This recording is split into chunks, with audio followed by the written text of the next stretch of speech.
दूसरा अध्याय सांख्य योग। पहले अध्याय में गीता में कहे हुए उपदेश की प्रस्तावना रूप दोनों सेनाओं के महारथियों की तथा शंखध्वनि पूर्वक अर्जुन का रथ दोनों सेनाओं के बीच खड़ा रखने की बात कही गई। बाद में दोनों सेनाओं में खड़े अपने कुटुंबी और स्वजनों को देखकर शोक और मोह के कारण अर्जुन युद्ध करने से रुक गया और अस्त्र शस्त्र छोड़कर विषाद करने बैठ गया। ये बात कहकर उस अध्याय की समाप्ति की। बाद में भगवान श्री कृष्ण ने उन्हें किस प्रकार फिर से युद्ध के लिए तैयार किया, ये सब बताना आवश्यक होने से संजय अर्जुन की स्थिति का वर्णन करते हुए दूसरा अध्याय प्रारंभ करता है। अथ द्वितीयोऽध्याय। संजय उवाच तम तथा कृपयाविष्टमश्रुपूर्णाकुलेक्षणम विषीदन्तमिदं वाक्यमुवाच मधुसूदन। संजय बोले, उस प्रकार करुणा से व्याप्त और आंसुओं से पूर्ण तथा व्याकुल नेत्रों वाले शोक युक्त उस अर्जुन के प्रति भगवान मधुसूदन ने ये वचन कहा। श्री भगवान उवाच कुत्स्त्वा कश्मलमिदं विषमे समुपस्थितम् अनार्यजुष्टमस्वर्ग्यं कीर्तिकरम अर्जुन क्लैब्यम मास्म गमः पार्थ नैतत्वयुपद्यते क्षुद्रम हृदय दौर्बल्यम त्यक्त्वोत्तिष्ठ परंतप। श्री भगवान बोले, हे अर्जुन, तुझे इस असमय में यह मोह किस हेतु से प्राप्त हुआ? क्योंकि न तो ये श्रेष्ठ पुरुषों द्वारा आचरित है, न स्वर्ग को देने वाला है, और न कीर्ति को करने वाला ही है। इसलिए हे अर्जुन, नपुंसकता को मत प्राप्त हो, तुझ में यह उचित नहीं जान पड़ती। हे परंतप, हृदय की तुच्छ दुर्बलता को त्याग कर युद्ध के लिए खड़ा हो जा। अर्जुन उवाच कथम भीष्मः संख्ये द्रोण च मधुसूदन इषुभेः प्रतियोत्स्यामि पूजा हव्रिसूदन। अर्जुन बोले, हे मधुसूदन, मैं रणभूमि में किस प्रकार बाणों से भीष्म पितामह और द्रोणाचार्य के विरुद्ध लड़ूंगा? क्योंकि हे अरिसूदन, वे दोनों ही पूजनीय है। गुरुन् हत्वा ही महानुभावा अंश्रेयो भोक्तु भैष्यम्पि लोकय हत्वार्थकामांस्तु गुरुनिः भुंजिया भोगा रुधिर प्रदिग्धान। इसलिए इन महानुभाव गुरुजनों को न मारकर मैं इस लोक में भिक्षा का अन्न भी खाना कल्याणकारक समझता हूं। क्योंकि गुरुजनों को मारकर भी इस लोक में रुधिर से सने हुए अर्थ और कामरूप भोगों को ही तो भोगूंगा। न चैतद्विद्मः कत्रन्नो गरियो यद्वा जयेम यदि वा नो जयेयो यानेव हत्वा न जिजीविषम् स्तेव स्थिताः प्रमुखे धार्तराष्ट्रा। हम ये भी नहीं जानते कि हमारे लिए युद्ध करना और न करना, इन दोनों में से कौन सा श्रेष्ठ है, अथवा ये भी नहीं जानते कि उन्हें हम जीतेंगे या हमको वे जीतेंगे, और जिनको मारकर हम जीना भी नहीं चाहते, वे ही हमारे आत्मीय धृतराष्ट्र के पुत्र हमारे मुकाबले में खड़े हैं। कार्पणदोषोपहत स्वभावः पृच्छामि त्वा धर्म सम्मुचेता यच्छ्रेयस्यानिश्चितं ब्रूहि तन्मे शिष्यस्तेह शाधि मा त्वा प्रपन्नम्। इसलिए कायरतारूप दोष से उपहत हुए स्वभाव वाला तथा धर्म के विषय में मोहित चित हुआ मैं आपसे पूछता हूं कि जो साधन निश्चित कल्याणकारक हो वह मेरे लिए कहिए, क्योंकि मैं आपका शिष्य हूं। इसलिए आपके शरण हुए मुझको शिक्षा दीजिए। न ही प्रपश्यामि ममापनुद्याद्य चोकमुच्छुष्मिन्द्रियाणाम अवाप्य भूमावस्पत्नमृधम राज्यम सुराणामपि चाधिपत्यम। क्योंकि भूमि में निष्कंटक धन धान्य संपन्न राज्य को और देवताओं के स्वामीपने को प्राप्त होकर भी मैं उस उपाय को नहीं देखता हूं जो मेरी इंद्रियों को सुखाने वाले शोक को दूर कर सके। संजय उवाच एवमुक्त्वा हृषिकेशं गुडाकेशः परतप न योत्स्य इति गोविंद मुक्त्वा तूष्णी बभूव। संजय बोले, हे राजन, निद्रा को जीतने वाले अर्जुन अंतर्यामी श्री कृष्ण महाराज के प्रति इस प्रकार कहकर फिर श्री गोविंद भगवान से युद्ध नहीं करूंगा ये स्पष्ट कहकर चुप हो गए। तमुवाच हृषिकेशः प्रहसन्निव भारत सैन्योरुभयो मध्ये विषीदन्तमिदं वचः। हे भरतवंशी धृतराष्ट्र, अंतर्यामी श्री कृष्ण महाराज ने दोनों सेनाओं के बीच में शोक करते हुए उस अर्जुन को हंसते हुए से यह वचन बोले। श्री भगवान उवाच अशोच्यानन्वशोचत्वं प्रज्ञादांश्च भाष्ये गतासुनक्तासूंश्च नानुशोचन्ति पंडिता। श्री भगवान बोले, हे अर्जुन, तू न शोक करने योग्य मनुष्यों के लिए शोक करता है और पंडितों के जैसे वचनों को कहता है, परंतु जिनके प्राण चले गए हैं उनके लिए और जिनके प्राण नहीं गए हैं उनके लिए भी पंडित जन शोक नहीं करते। न विवाह जातु नासम न त्वं नेमे जनाधिपा न चैव न भविष्यामः सवे वयमतः परम। न तो ऐसा ही है कि मैं किसी काल में नहीं था, तू नहीं था, अथवा ये राजा लोग नहीं थे, और न ऐसा ही है कि इससे आगे हम सब नहीं रहेंगे। देहेनोस्मि यथा देहे कौमारम यौवन जरा तथा देहांतर प्राप्ति धीरस्तत्र न मुह्यति। जैसे जीवात्मा की इस देह में बालकपन, जवानी और वृद्धावस्था होती है, वैसे ही अन्य शरीर की प्राप्ति होती है, उस विषय में धीर पुरुष मोहित नहीं होता। मात्रा स्पर्शास्तु कौन्तेय शीतोष्ण सुख द्वैकदा आगमापायनो नित्यास्तास्तितिक्षस्व भारत। हे कुंती पुत्र, सर्दी गर्मी और सुख दुख देने वाले इंद्रिय और विषयों के संयोग तो उत्पत्ति विनाशशील और अनित्य है, इसलिए हे भारत, उसको तू सहन कर।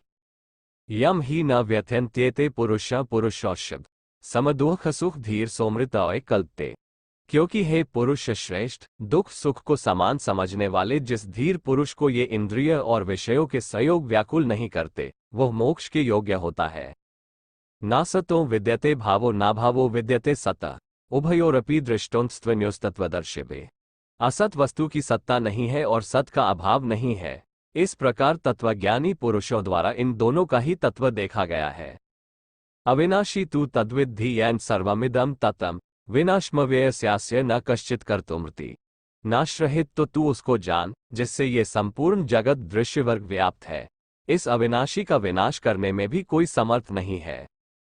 अंतवंत इमे देहा नित्यस्योक्ताः शरीरिण अनाशिनो प्रमेयस्य तस्मायुध्यस्व भारत। इस नाशरहित, अप्रमेय, नित्य स्वरूप जीवात्मा के ये सब शरीर नाशवान कहे गए हैं। इसलिए हे भारतवंशी अर्जुन, तू युद्ध कर। य एन वेति हंतार यश्चैन मन्यते हतम उभौ तो न विजानीतो नायम हंति न हन्यते। जो उस आत्मा को मारने वाला समझता है तथा जो इसको मरा मानता है, वे दोनों ही नहीं जानते, क्योंकि यह आत्मा वास्तव में न तो किसी को मारता है और न किसी के द्वारा मारा जाता है। न जायते म्रियते वा कदाचि न नायम भूत्वा भविता वा न भूय अजो नित्यः शाश्वतोयम पुराणो न हन्यते हन्यमाने शरीरे। यह आत्मा किसी काल में भी न तो जन्मता है और न मरता ही है तथा न यह उत्पन्न होकर फिर होने वाला ही है, क्योंकि यह अजन्मा, नित्य, सनातन और पुरातन है। शरीर के मारे जाने पर भी यह नहीं मारा जाता है। वेदाविनाशिन नित्यम य एनम जम्वेयम कथम स पुरुषः पार्थ कन घातयति हंतिकम। हे पृथापुत्र अर्जुन, जो पुरुष इस आत्मा को नाशरहित, नित्य, अजन्मा और अव्यय जानता है, वो पुरुष कैसे किसको मरवाता है और कैसे किसको मारता है। वासासी जीर्णानि यथा विहाय नवानि गृहणाति नरोप्राणि तथा शरीरानि विहाय जीर्णान्यन्यानि सयाति नवानि देहि। जैसे मनुष्य पुराने वस्त्रों को त्याग कर दूसरे नए वस्त्रों को ग्रहण करता है, वैसे ही जीवात्मा पुराने शरीरों को त्याग कर दूसरे नए शरीरों को प्राप्त होता है। नैन छिदन्ति शस्त्राणि नैन दहति पावकः न चैन क्लेयन त्यापो न शोषयति मारुतः। इस आत्मा को शस्त्र काट नहीं सकते, इसको आग जला नहीं सकती, इसको जल गला नहीं सकता और वायु सुखा नहीं सकती। अच्छेद्योयम दाह्योयम अलेयो शोष्य एव च नित्यः सर्वगतः स्थानुर्चलोयम सनातनः। क्योंकि यह आत्मा अच्छेद्य है, यह आत्मा अदाया, अक्लेद्य और निःसंदेह अशोष्य है तथा यह आत्मा नित्य, सर्वव्यापी, अचल स्थिर रहने वाला और सनातन है। अव्यक्तोयम चित्योयम विकार्योयम उच्यते तस्मादेवं विदित्वैन नानुशोचितुमर्हसि। यह आत्मा अव्यक्त है, यह आत्मा अचिंत्य है और यह आत्मा विकार रहित कहा जाता है। इससे हे अर्जुन, इस आत्मा को उपर्युक्त प्रकार से जानकर तू शोक करने के योग्य नहीं है, अर्थात तुझे शोक करना उचित नहीं है। अथ चैन नित्यजात नित्यम वा मनसे मृतम तथापि त्वं महाबाहो नैवं शोचितुमर्हसि। किंतु यदि तू इस आत्मा को सदा जन्मने वाला तथा सदा मरने वाला मानता है, तो भी हे महाबाहो, तू इस प्रकार शोक करने को योग्य नहीं है। जात्स्य ही ध्रुवो मृत्युर्ध्रुवम जन्म मृत्स्य च तस्माद् परिहार्यर्थे न त्वं शोचितुमर्हसि। क्योंकि इस मान्यता के अनुसार जन्मे हुए की मृत्यु निश्चित है और मरे हुए का जन्म निश्चित है, इससे भी इस बिना उपाय वाले विषम में तू शोक करने के योग्य नहीं है। अव्यक्तादीनि भूतानि व्यक्त मध्यानि भारत अव्यक्त निधननेव तत्र का परिदेवना। हे अर्जुन, संपूर्ण प्राणी जन्म से पहले अप्रकट थे और मरने के बाद भी अप्रकट हो जाने वाले हैं, केवल बीच में ही प्रकट है, फिर ऐसी स्थिति में क्या शोक करना है। आश्चर्यवत् पश्यति कश्चिदेनमाश्चर्यवद्वति तथैव चान्यः आश्चर्यवच्च न मन्यः शृणोति श्रुत्वाप्येन वेद न चैव कश्चित्। कोई एक महापुरुष ही इस आत्मा को आश्चर्य की भांति देखता है और वैसे ही दूसरा कोई महापुरुष ही इसके तत्व का आश्चर्य की भांति वर्णन करता है तथा दूसरा कोई अधिकारी पुरुष ही इसे आश्चर्य की भांति सुनता है और कोई कोई तो सुनकर भी इसको नहीं जानता। देहि नित्यमवद्योयम देहे सर्वस्य भारत तस्मात् सर्वाणि भूतानि न त्वं शोचितुमर्हसि। हे अर्जुन, यह आत्मा सबके शरीरों में सदा ही अवध्य है, इस कारण संपूर्ण प्राणियों के लिए तू शोक करने के योग्य नहीं है। स्वधर्मंपि चावेक्ष्य न विकंपितुमर्हसि धम्रयाद्धि युद्धाश्रयोन्यत क्षत्रियस्य न विद्यते। तथा अपने धर्म को देखकर भी तू भय करने योग्य नहीं है, अर्थात तुझे भय नहीं करना चाहिए, क्योंकि क्षत्रिय के लिए धर्मयुक्त युद्ध से बढ़कर दूसरा कोई कल्याणकारी कर्तव्य नहीं है। यदृच्छया चोपन स्वर्गद्वारम पावृतम सुखिनः क्षत्रियाः पार्थ लभते युद्धमीदृश्यम्। हे पार्थ, अपने आप प्राप्त हुए और खुले हुए स्वर्ग के द्वार रूप इस प्रकार के युद्ध को भाग्यवान क्षत्रिय लोग ही पाते हैं। 10वां अध्याय विभूति योग श्रीमद् भगवद गीता। 16वां अध्याय दैवासुर शब्द विभाग योग श्रीमद् भगवद गीता। 18वां अध्याय मोक्ष संन्यास योग श्रीमद् भगवद गीता। अथ चैत्वमिद्धं रयं संग्राम न करिष्यसि ततः स्वधर्मम कीर्तिं च हित्वा पापम वाप्स्यसि। किंतु यदि तू इस धर्मयुक्त युद्ध को नहीं करेगा तो स्वधर्म और कीर्ति को खोकर पाप को प्राप्त होगा। अकीर्तिं चापि भूतानि कथिष्यन्ति तेवेयं संभावितस्य चाकीर्तिमरणात्तिरिच्यते। तथा सब लोग तेरी बहुत काल तक रहने वाली अपकीर्ति भी कथन करेंगे और माननीय पुरुष के लिए अपकीर्ति मरण से भी बढ़कर है। भयाद्रनादुपर्त मनस्यन्ते त्वा महार्था येषा च त्वं बहुमतो भूत्वा यास्यसि लाघवम्। और जिनकी दृष्टि में तू पहले बहुत सम्मानित होकर अब लघुता को प्राप्त होगा, वे महारथी लोग तुझे भय के कारण युद्ध में हटा हुआ मानेंगे। अवाच्यवादांश्च बहून् वदिष्यन्ति तवाहिता निंदन्तस्तव सामर्थ्यम ततो दुःखत्रम नु किम्। तेरे वैरी लोग तेरे सामर्थ्य की निंदा करते हुए तुझे बहुत से न कहने योग्य वचन भी कहेंगे, उससे अधिक दुख और क्या होगा। हतो व प्राप्स्यसि स्वर्ग जित्वा वा भोष्यसे महीम्। तस्मादुत्तिष्ठ कौन्तेय युद्धाय कृतनिश्चय। या तो तू युद्ध में मारा जाकर स्वर्ग को प्राप्त होगा अथवा संग्राम में जीतकर पृथ्वी का राज्य भोगेगा। इस कारण हे अर्जुन, तू युद्ध के लिए निश्चय करके खड़ा हो जा। सुख दुःखे समय कृत्वा लाभालाभौ जया जयो ततो युद्धाय युज्यस्व नैवं पापम वाप्स्यसि। जय पराजय, लाभ हानि और सुख दुख को समान समझकर उसके बाद युद्ध के लिए तैयार हो जा।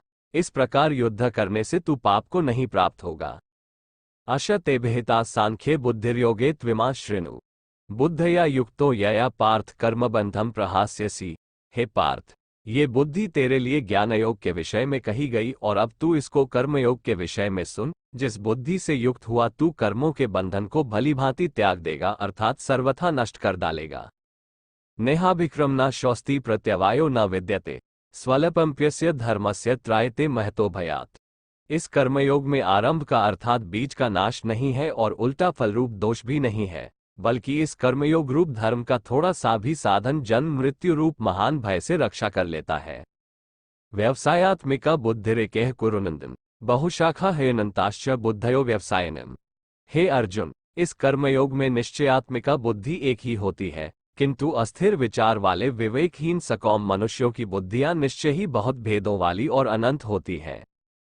यामिमा पुष्पिताम वाच प्रवदन्त्य विपश्चिता वेदवाद्रता पार्थ नान्यदस्तीति वादिनः। कामात्मानः स्वर्गप्राज जन्म कर्मफल प्रदाम क्रियाविशेष बहुला भोगैश्वर्य गति प्रति। भोगैश्वर्य प्रसक्ताना तयाफृत चेतसाम व्यवसायात्मिका बुद्धि समाधो न विधीयते।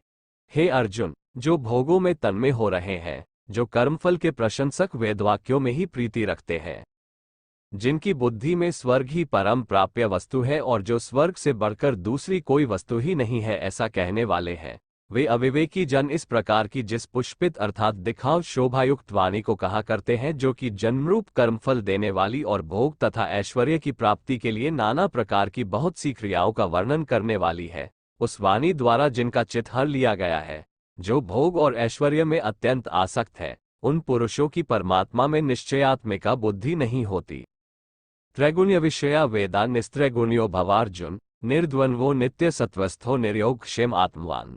हे अर्जुन, वेद उपर्युक्त प्रकार से तीनों गुणों के कार्य रूप समस्त भोगों और उनके साधनों का प्रतिपादन करने वाले हैं।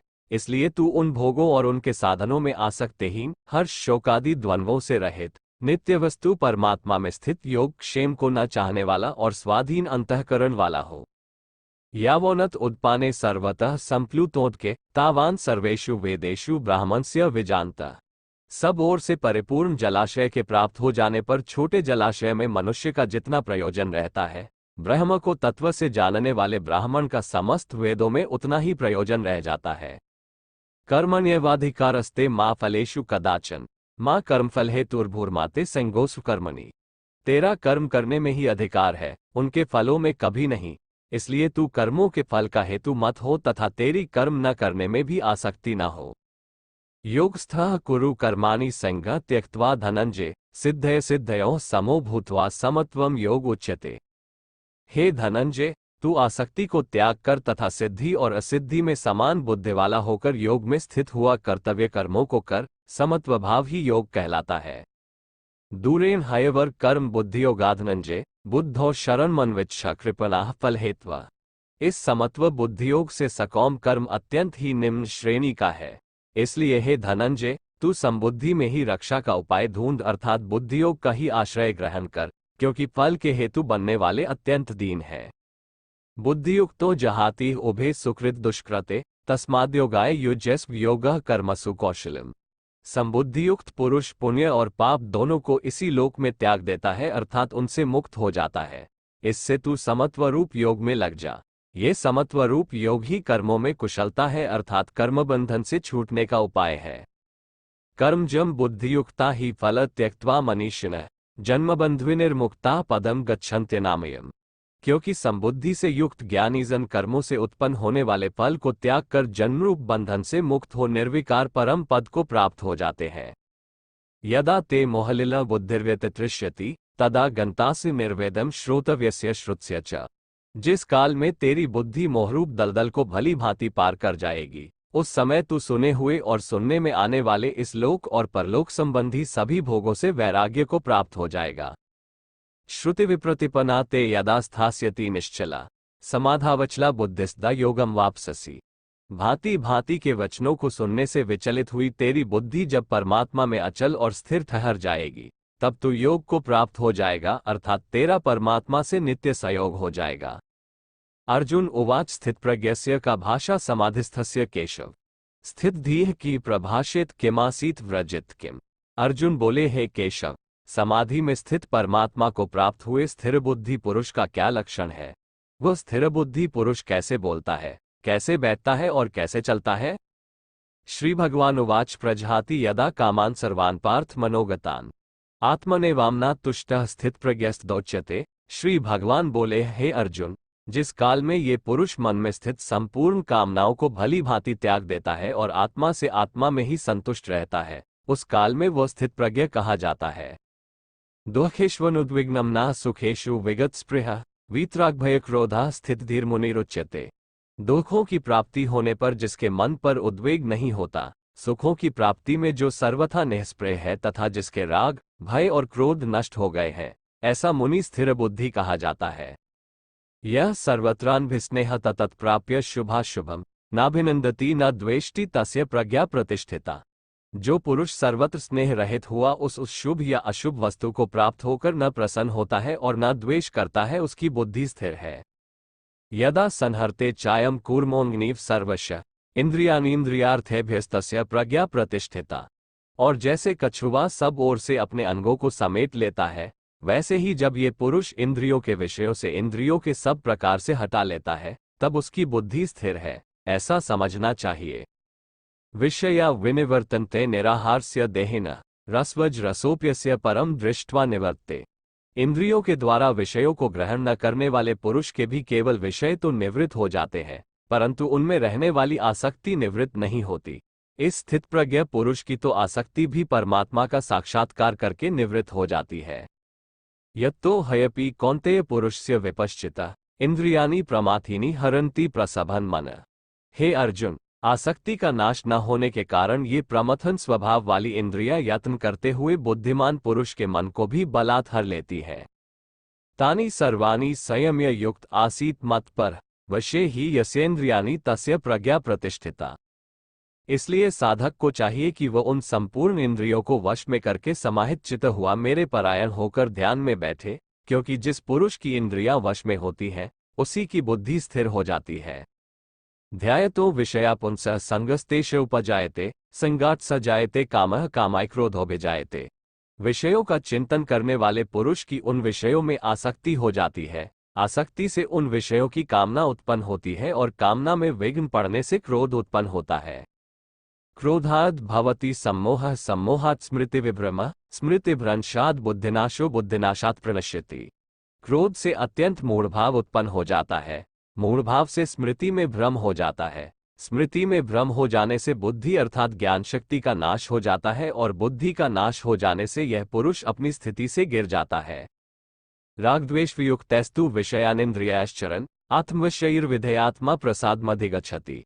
परंतु अपने अधीन किए हुए अंतःकरण वाला साधक अपने वश में की हुई राग द्वेष से रहित इंद्रियों द्वारा विषयों में विचरण करता हुआ अंतःकरण की प्रसन्नता को प्राप्त होता है।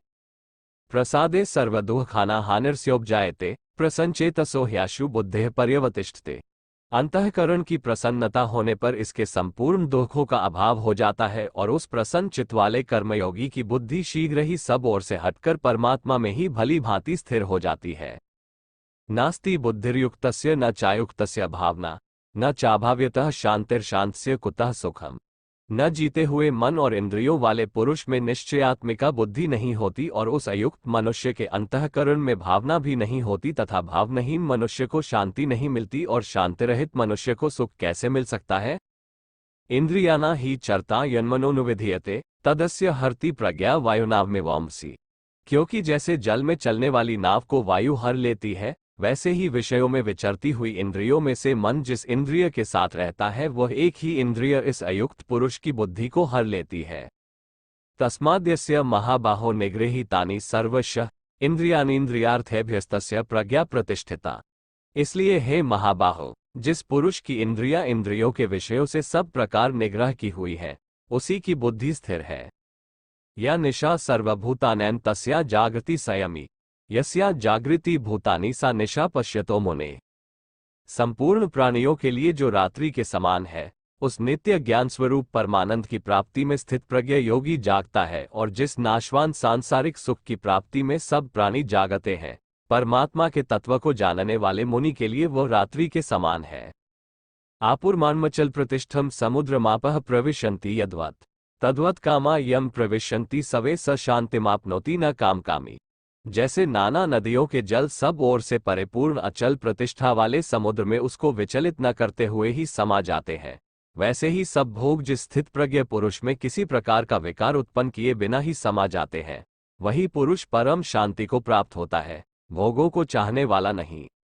विहाय कामान्यः सर्वापुमांश्चरति निःस्पृहः निर्ममो निरहंकारः स शांतिमधिगच्छति। जो पुरुष संपूर्ण कामनाओं को त्याग कर ममता रहित, अहंकार रहित और स्पृहा रहित हुआ विचरता है, वही शांति को प्राप्त होता है, अर्थात वह शांति को प्राप्त है।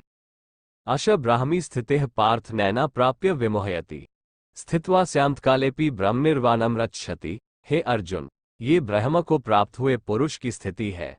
इसको प्राप्त होकर योगी कभी मोहित नहीं होता और अंतकाल में भी इस ब्राह्मी स्थिति में स्थित होकर ब्रह्मानंद को प्राप्त हो जाता है।